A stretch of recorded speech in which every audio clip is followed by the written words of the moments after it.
Welcome to Luca and Miguel. Enjoy the video. You begin by stripping bedding and washing linens. Do that first so you avoid resoiling the mattress.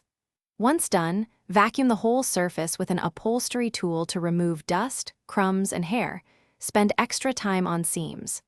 Next, inspect for stains and pick an appropriate cleaner, enzyme for protein, oxygen-based for general. Make sure to spot test any solution in an inconspicuous corner so you confirm color fastness and avoid damage before proceeding to larger areas.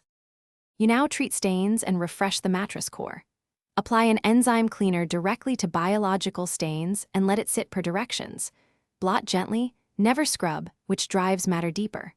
For odors, sprinkle about 1/2 cup baking soda evenly, and you can add a few drops of essential oil if you prefer a scent.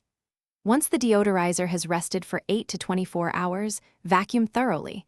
This lifts trapped particles and restores loft. Make sure to air the room to speed drying.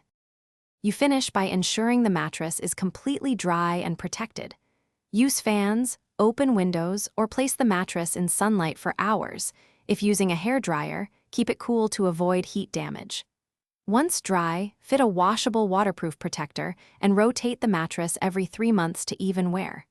If you ever spot mold, persistent odors, or stains that don't lift, stop DIY attempts and contact a professional cleaner. Mold can spread and require specialized. Thanks for watching and please subscribe. It's the best investment you'll ever make.